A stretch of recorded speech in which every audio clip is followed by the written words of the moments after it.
মধ্যেই হয়তো অবগত হয়েছি যে সাম নাদিম নামে এক ব্যক্তি ফেসবুকে সরকারের কিছু পরামর্শ দিয়েছে, সমালোচনা করেছে। সেই সমালোচনা বিএনপি জামাত উভয়কেই করেছে এবং তার এই ফেসবুকের স্ট্যাটাসের দিয়েছে, কি বলে, শেয়ার দিয়েছে একজন সাউদা সুমি নামে এক নারী।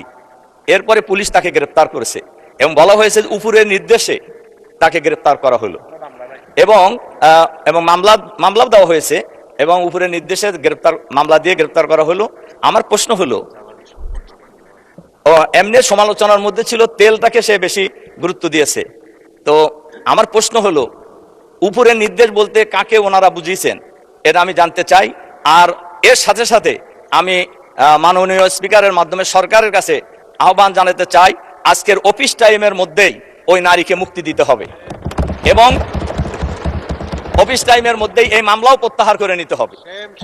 তার কারণ এই গ্রেপ্তারের মধ্য দিয়ে ফ্যাসিবাদী সরকারের পূর্বাভাস পাওয়া যায়, অথচ এই সরকার তো গণতান্ত্রিক সরকার, কাজে মানুষ কি কথা বলতে পারবে না? এজন্য আমি মাননীয় স্পিকারের মাধ্যমে এই বিষয়ে আমি সবার কাছে দৃষ্টি আকর্ষণ করছি। এবং আমি দয়া করে বসেন মাননীয় সদস্য, এটা পয়েন্ট অফ অর্ডার রূপে গৃহীত হলো না, এটা কোনো পয়েন্ট অফ অর্ডার হয়নি, বিধিও আপনি উল্লেখ করেননি।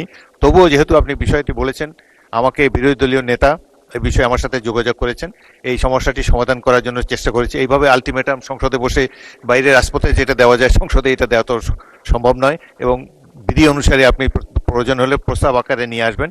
এইভাবে তাৎক্ষণিক সমাধান এইভাবে দাঁড়িয়ে যে কোনো বিষয়। আর ফেসবুক তো বাংলাদেশের ফেসবুক সম্পর্কে এটা এত বিশাল একটি বিষয়, প্রতিদিনই সরকারকে যাকে খুশি তারা মন্তব্য দিয়ে যাচ্ছে। সবকিছু আমলে নিলে এই সংসদ আর অন্য কোনো কাজ করতে পারবে না।